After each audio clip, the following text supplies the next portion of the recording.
Mamatay ang ulol! Mamatay ang tuta! Matirig. John Nick Rizal!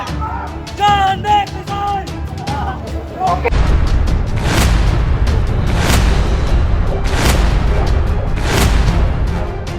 Kari-kari yan dito! Kagabalaan ka! Hindi nyo kag-aari ang Pilipinas! Lumayas ka dyan! Kapal na mukha mo! Adik! May kama ka rin! Laka!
Oh, ayan o.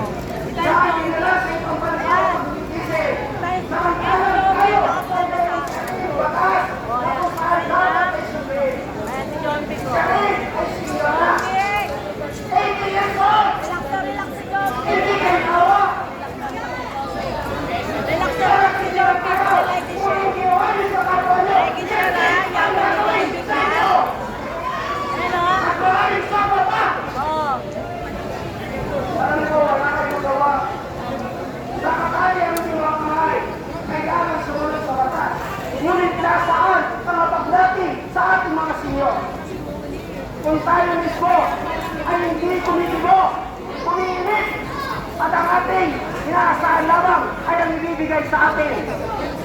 Ngayon po, sa aking pagwawakas, dahil hindi paabot sa inyo. Uli, salamat sa inyong pagtutuloy.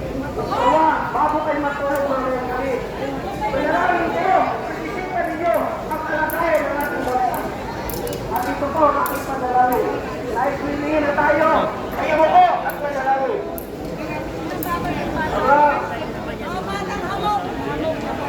Wala kaming kapangyarihan sa aming mga kamay.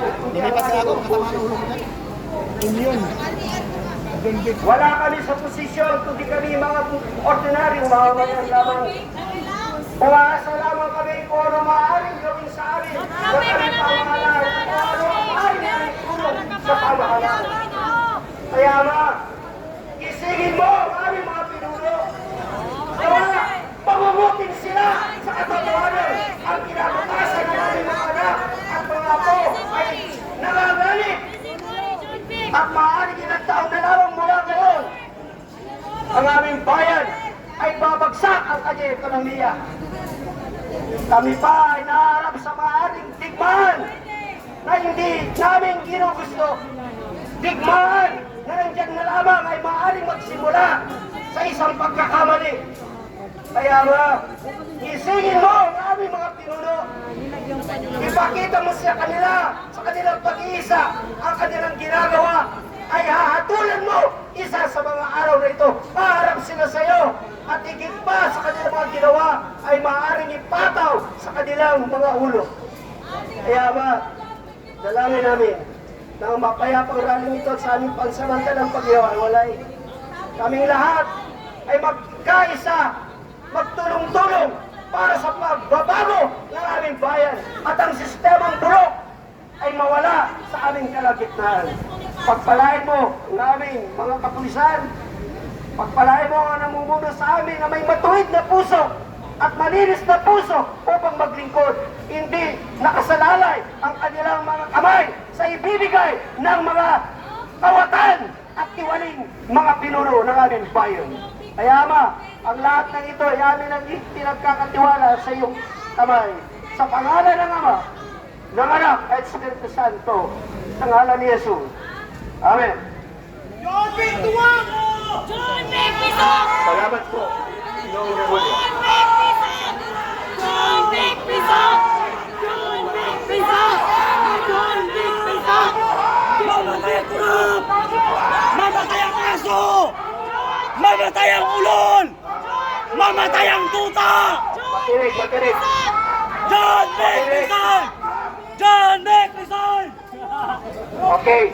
Tayo po ay dumating dito na mapayapa at pinakinggan naman tayo. Tayo rin po ialis ng mapayapa sa lugar na ito. Bantayan pa rin ninyo ang bawat isa sa ating pag-alis. Hayaan po natin na ang mga iniwang salita natin sa kanila ang isang gumising sa kanilang puso. Kaya alis po tayo ng mapayapa at hayaan natin ang Diyos at ang kapangyarihan na ibinigay ng batas sa atin bilang mapayapang bansa at malaya ay ating pagkatiwala sa Diyos. Iwaw po tayo ng mapayapa. Maraming salamat po. John Vic Pizot! John Vic Pizot!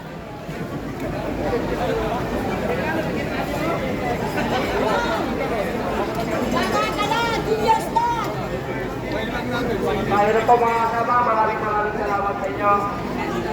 Goodbye, John Vic Pizot! Walang bayad!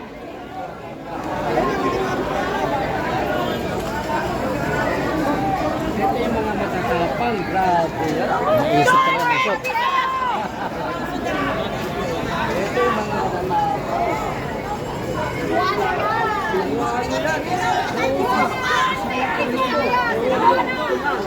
John Vic Pizot!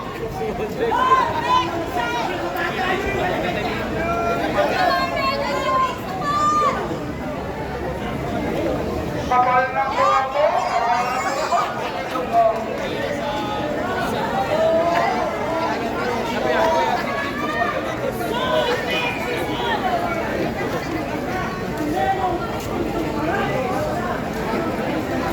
Ito yung tulong mo.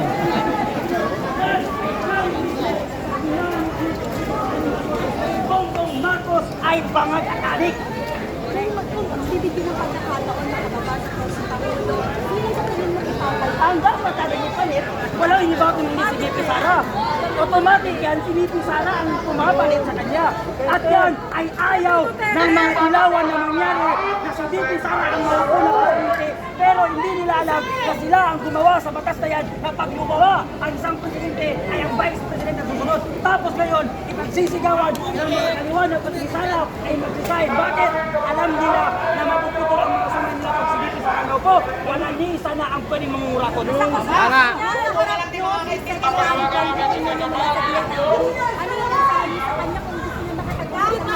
Kung gusto mo makipag-usap, dyan din muna ng harap sa taong bayan, bumaba ka dyan sa pesto at explain mo sa taong bayan na ang amo mong bangag ay hindi bangag at hindi maniniwala ang taong bayan dyan Bicrimulya. Kung hindi siya magpapadrug test, kailangan din magpadrug test. Hindi lang ang amo mo kung hindi pati ikaw. Kung mo,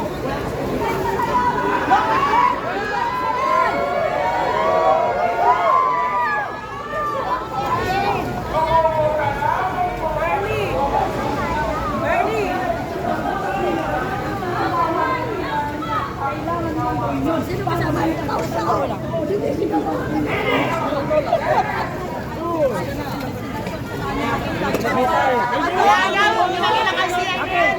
ang taong bayan walang paniniwala sa ICI. Bakit? Ang ICI, ginagawa niya ngayon ng state witness si Martin Romualdez. Na alam naman natin na si Martin Romualdez ay isang malaking magnanakaw. At ang ICI ay isang bayad na departamento ni Bongbong Marcos na hindi maglalabas ng katotohanan. Naniniwala ba kayo na hanggang Pasko meron pang makukulong, madadagdagan pa? Sunod-sunod na yan at ang pangarap ng taong bayan ay si Bongbong Marcos ang makukulong pati ng Pinoy. So sila ba yung sinasabi ng malaking isda? Yes, si Bongbong Marcos ay isang malaking balye ng pating. Napakalaki ng mga sungay. Siya yung tutulo ng mga alam nyo, kaya kung sinasabi ko sinasabi na si Bongbong Marcos ay isa sa pinakaunang kurakot dahil siya ang mag-aproba sa lahat ng project at sa lahat ng budget. Si Bongbong Marcos ang pinipirmahan yan bago mapunta rin sa sinabi ng mga kurakot. May mga sinabi si Zaldi ko, nakasabot ang Pangulo. Ito ba dapat paniwalaan ng Yes, taong bayan? dapat natin paniwalaan na si Zaldi ko ay isa sa mga kurakot at nagnako sa pera ng bayan. Ngayon, si Zaldi ko lamang ang makakapagturo kung sino ang mga kasabot at sino ang leader nila sa mga pagnanakaw. At tinuro mismo doon, si Bongbong Marcos ay sangkot sa pagnanakaw sa ating pera. So yung panawagan nyo ngayon, bumaba sa presidente. Yes, yan ang panawagan namin. Kung hindi makapalang pagmumukha mo, Bongbong Marcos, bumaba ka na sa pwesto dahil buong sambayan ng Pilipino ang nagsisigaw ng Marcos Suicide, kaya dapat ka na bumaba sa pwesto mo. Yan, kung gusto mo na mahal mo ang taong bayan at mapaganda ang ating bansa, mas mainam na bumaba ka sa pwesto para maging peaceful ang ating bansa. Dahil nakakaya sa lahat ng mga Pilipino at nakakaya sa ibang bansa ng ating bansa. Ngayon ay kurakot at ang mumuno sa ating bansa. Ito ba ang ano nyo, ginagawang rally, protest rally dito sa Recto? Masusundan pa ba ito? Yes, masunod to hanggat hindi bumababa at napapakulong ang mga politikong sangkot sa anomalya. Pero hindi naman magagaya na nangyari sa September 21 protest rally na nagkaroon ng So, hindi natin yun gagayahin pero hindi natin sila mapipigilan kung kaya gagawin nila yun dahil sa tagal-tagal ng panawagan natin na bigyan ng justisya at karapatan at naikulong mapanagot ang mga politiko hanggang ngayon wala pa rin kami nakikita. Kaya kung meron man sa mga grupo o political organization ang gumawa po, hindi namin masisisi. Dahil yun ay galit nila at dapat lamang yan sa mga politikong magnanakaw. Salamat, sir. Mula po kayo saan? Wala ako sa Mindanao, kaya kung ang bali siya sa lubong ko yung sub pinapakay ng NBI. Ngayon, magiging testimony andon. Testimony andon, ipakita niyo. Nakipag-usap na ba kayo kanina sa kanya? Kasi nag-provide siya kanina eh. Sabi ka. Hindi ko pwede makita.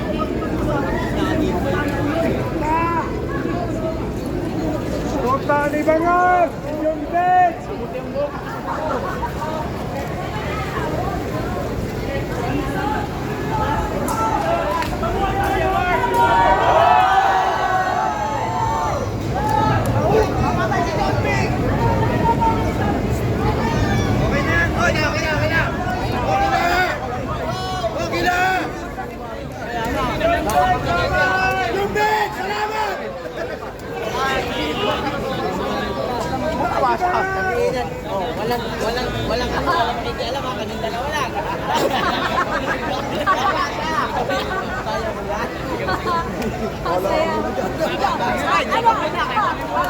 Unfortunately si Johnny. Unfortunately si Johnny. Kaya tayo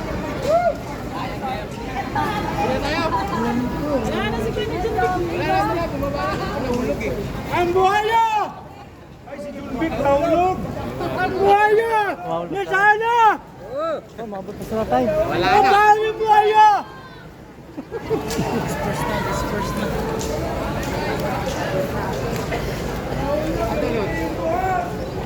Ayaw mag-CUI yan, Lods, ha? Ayaw mag-CUI yan. Mamaya pag uwi mo, Lods, upload mo na agad. Ano yan? Unahan.